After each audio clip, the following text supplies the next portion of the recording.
Le mois de juillet est marqué par un événement qui a mis en joie toute la France, la victoire des Bleus en Coupe du Monde de football. 6000 supporters se sont rendus au Vélodrome national de Saint-Quentin en Yvelines pour regarder son équipe décrocher sa 2e étoile.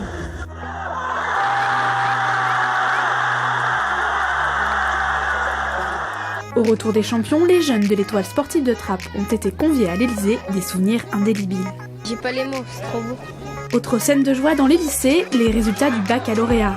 Les Yvelines dominent le classement de l'Académie de Versailles avec un taux de réussite de 93%.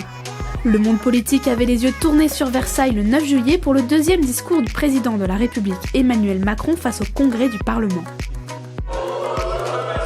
Dernier conseil municipal difficile à Coignières pour son maire Jean-Pierre Sevestre qui se termine par une mise en demeure à son encontre. Après l'été, le maire élu en 2015 a finalement présenté sa démission le 11 septembre. Pour moi, c'est la meilleure solution parce que je considère qu'il convient maintenant de donner la parole aux Coignériens pour leur permettre eux-mêmes de choisir l'avenir de leur ville sereinement après une préparation d'élections, peut-être qui interviendront plus tard. Changement important sur les routes au 1er juillet, le passage à 80 km/h pour les départementales. Les gendarmes yvelinois ont fait de la prévention pour sensibiliser les automobilistes.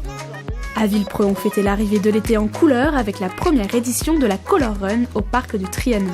J'en ai vu toutes les couleurs, ils nous ont pas ratés, ça c'est sûr. Le soleil du mois d'août s'est assombri à Trappes par une attaque au couteau. Un homme de 36 ans poignarde 3 personnes, les 2 premières, sa mère et sa sœur, sont mortes. Le tueur a été abattu par la police, une enquête est toujours en cours. Le mois de septembre a fait sa rentrée et de nombreuses personnalités politiques sont passées par les Yvelines. La ministre du Travail Muriel Pénicaud est venue inaugurer le campus de l'automobile et des mobilités à Guyancourt. Jean-Michel Blanquer, ministre de l'Éducation, a visité une école de Poissy faisant partie du dispositif de dédoublement des classes. Le ministre des Comptes publics, Gérald Darmanin, lui est venu parler budget face aux Yvelinois à Marly-le-Roi.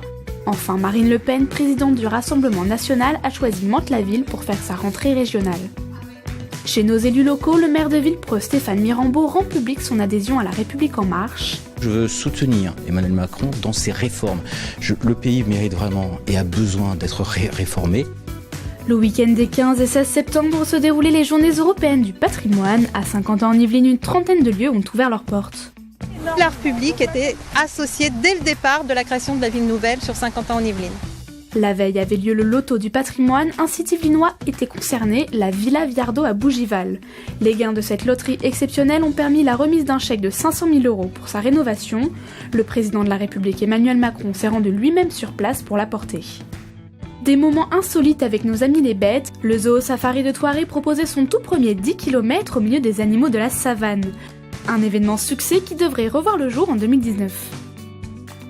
Poissy s'est illustré comme la ville du foot de ce mois de septembre. Le PSG a dévoilé son futur centre d'entraînement de 74 hectares. Les travaux doivent débuter durant l'été 2019. Et le champion du monde 2018, Blaise Matuidi, est venu inaugurer un mini-stade tout neuf à son nom. Tu vas signer ici. Ah, je suis content, je vais bien dormir ce soir. Mais l'événement sportif du mois de septembre est sur un tout autre terrain. La Ryder Cup 2018 a jeté un coup de projecteur sur Saint-Quentin en Yvelines. 60 000 spectateurs par jour se sont rendus au Golf National pour assister au sacre de la Team Europe. Une semaine fantastique, une grande expérience pour tous les spectateurs. Et puis voilà, en plus à la fin c'est l'Europe qui gagne, donc c'est génial, on peut pas rêver mieux. On se sent très ému. Bah oui, ça c'est la fin d'une histoire, mais c'est merveilleux.